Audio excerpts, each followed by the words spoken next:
Sr. Ministro da Educação, que era suposto pacificar um setor que, como se sabe, está em conflito aberto. Aliás, o próprio Ministro da Educação, ainda há dias, apelava à pacificação no setor da educação, consegue, de cada vez que pode, deitar achas numa fogueira que já arde intensamente.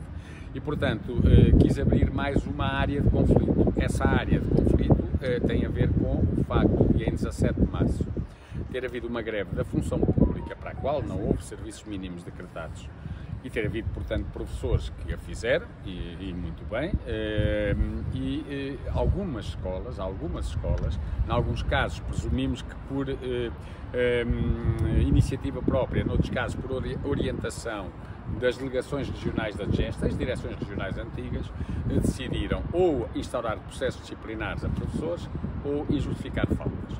Nós levámos esta questão ao Ministério da Educação em várias reuniões, desde o início de abril, que estamos a informar o Ministério desta situação.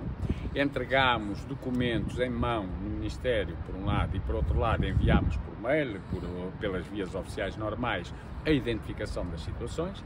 E aquilo que nos parecia, pelo menos do que nos ia sendo dito, é que eram situações que iriam ser resolvidas, porque na verdade não havia sentido nenhum para haver nem processos nem faltas injustificadas.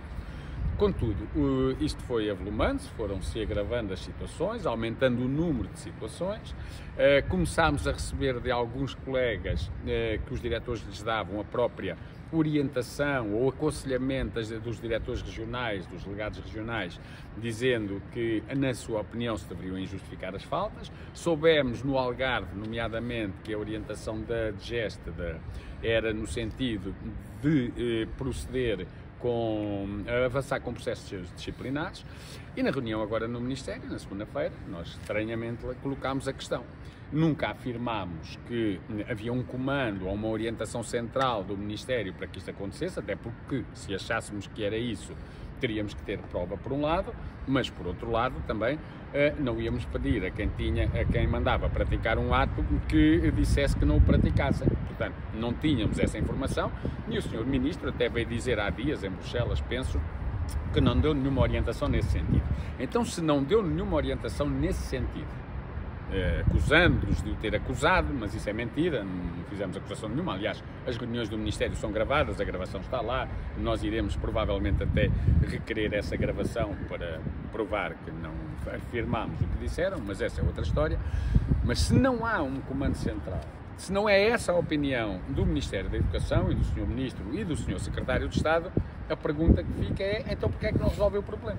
Porquê é que não resolve? Porque senão nós podemos ser levados a pensar, então se calhar, para nós termos situações no Norte, no Centro, no Norte em Ovar, no Norte em Braga, no Centro na Covilhã, na Marinha Grande, aqui em Lisboa, em Setúbal ou na Baixa da Banheira, no Alentejo, em Montemoro Novo, ou no Algarve, em Portimão, em Faro, em Silos, não é?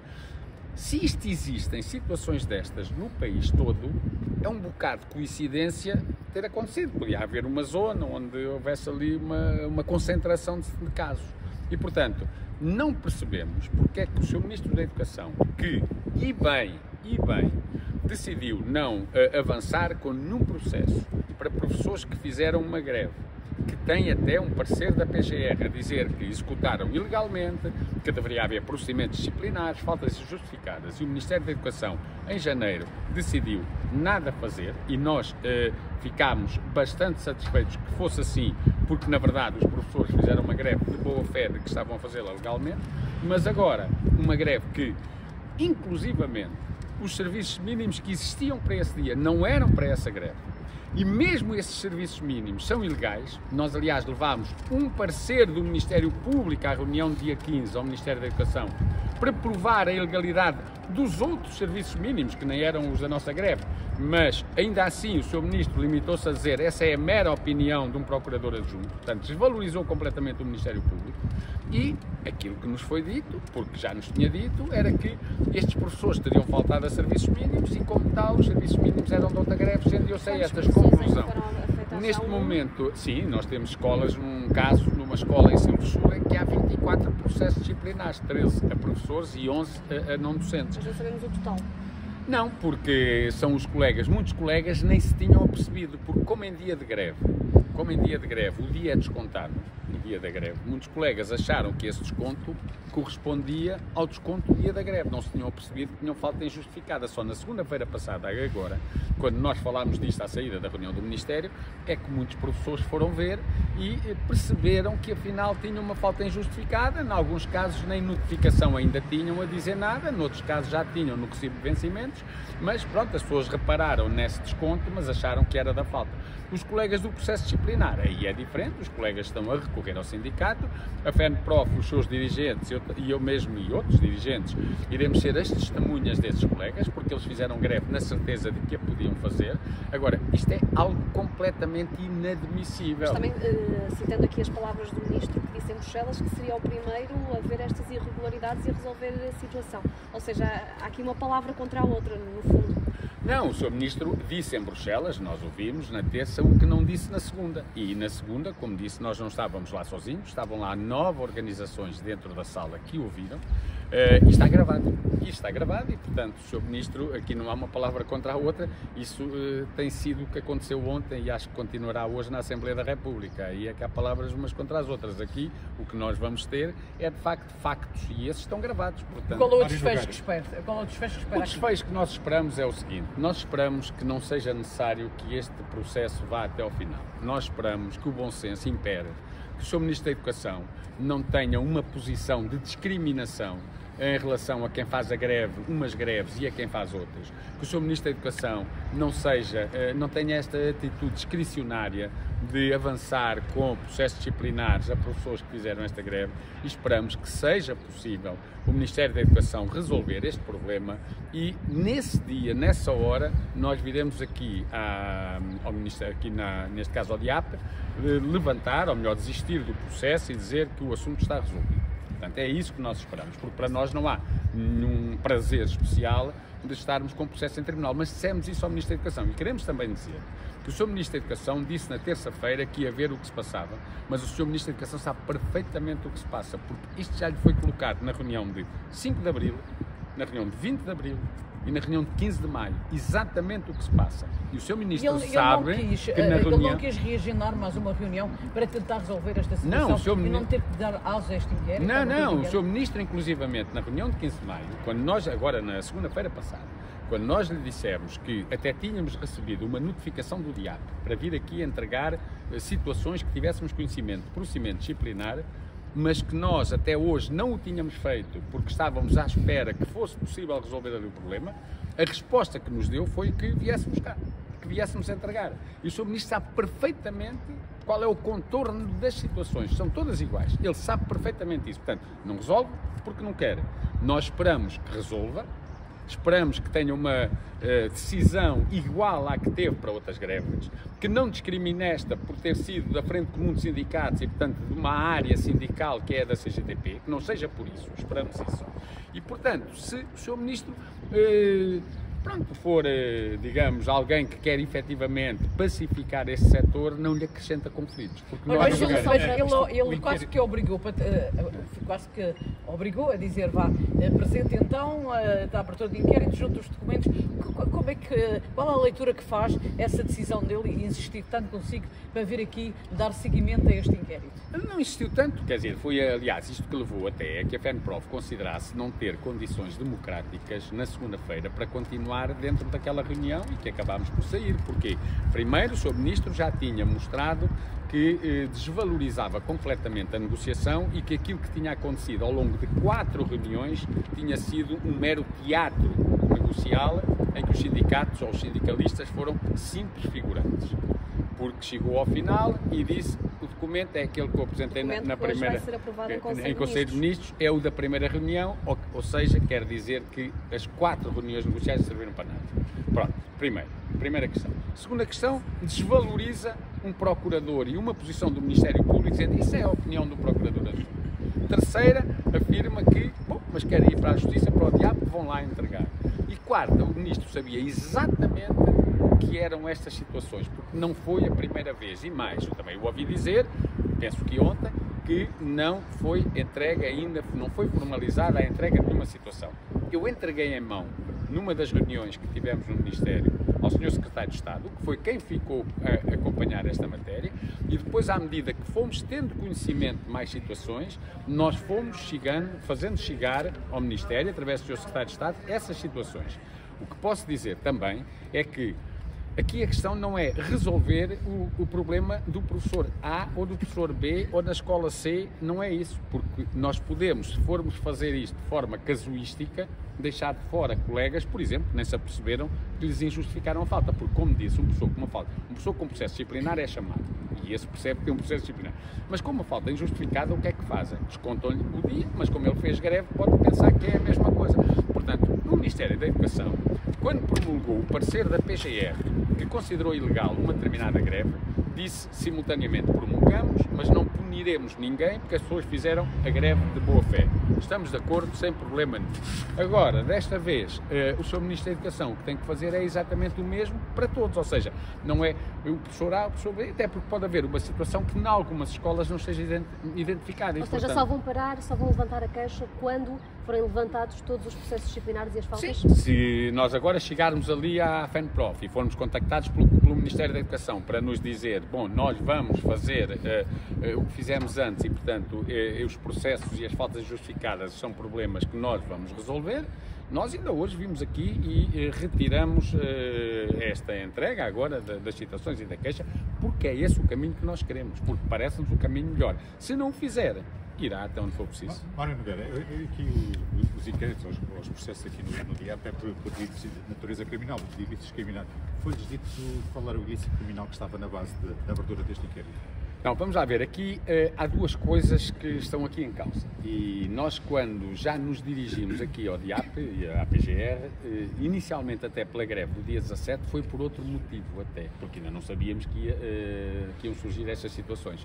É que nós tínhamos, havia um pré-aviso de greve da Frente Comum, da Função Pública, que abrangia todos os funcionários, mas a FENPROF, especificamente para os professores, também meteu um, mas não meteu com mais de 10 dias de antecedência. E porquê?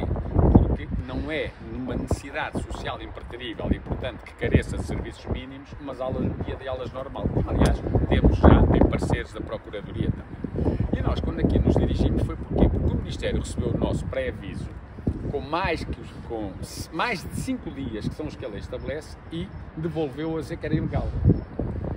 Nós, em relação a isso, a greve não passou a ser ilegal, porque havia o pré-aviso geral da Função Pública e dirigimos-nos aqui. Porquê?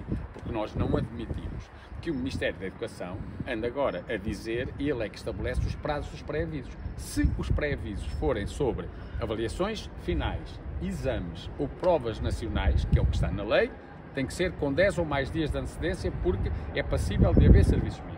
Toda a outra atividade não é, são 5 dias. Ora, nós quando nos dirigimos aqui inicialmente até foi por isso, precisamente porque o Ministério considerou ilegal, por não se cumprir os 10 dias, um pré-aviso que só precisava de 5. Mas na sequência disso, pronto, houve agora esta outra situação, ou seja, independentemente de ser o nosso pré-aviso ou de ser o da Função Pública, que abrange todos os professores, aqui a questão era, o Ministério nem sequer pediu serviços mínimos para esta greve. Não foram, por isso, decretados serviços mínimos para esta greve. Ainda que fossem, seriam ilegais, mas nem foram. A partir desse momento, os professores não podem ser punidos por fazer uma greve que não tem serviços mínimos. Ouça, isto é tão ridículo e absurdo que no agrupamento de escolas Afonso III, em Faro, onde está uma senhora diretora que, enfim, deve achar que o poleiro é uma coisa boa onde ela gosta de estar e não salta de lá, a escola fechou porque os funcionários fizeram greve, a escola fechou, não havia um único aluno dentro da escola, porque encerrou, e os professores tiveram faltas injustificadas por não cumprirem serviços mínimos e até já estão a ser ameaçados de terem processos disciplinares. E nós perguntamos, serviços mínimos com o quê? Se não havia lá um aluno sequer para cumprir qualquer tipo de serviço, está a ver? Tinham que fazer serviços mínimos a olhar uns para os outros. Isto é ridículo, isto é caricato. Aliás, esta senhora até já decretou serviços mínimos para uma reunião sindical, veja bem.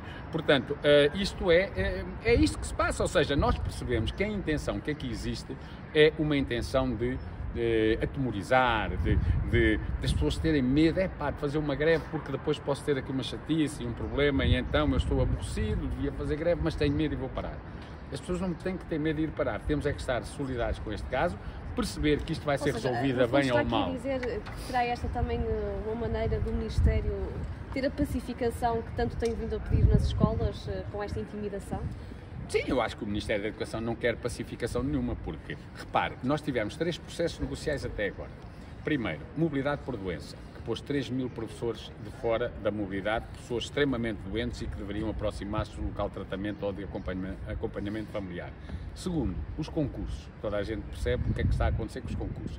Terceiro, o diploma que hoje vai a Conselho de Ministros, que é o tal que foi a 4 reuniões e não se alterou uma vírgula, e em que é um diploma sobre a carreira, alegadamente para resolver assimetrias e, efetivamente, vai criar novas assimetrias na carreira, porque não abrange todos, pelo contrário, exclui mais do que abrange professores. Portanto, foram 3 diplomas que deram conflito. Há outros problemas que estão por resolver. E o Sr. Ministro da Educação resolve, em cima de tudo isto, que cria esta instabilidade nas escolas, e chegando nós já a um terceiro período, com o final do ano a aproximar-se, a tirar mais um conflito para cima da mesa. Portanto, essa era uma questão que nem tinha que ter sido...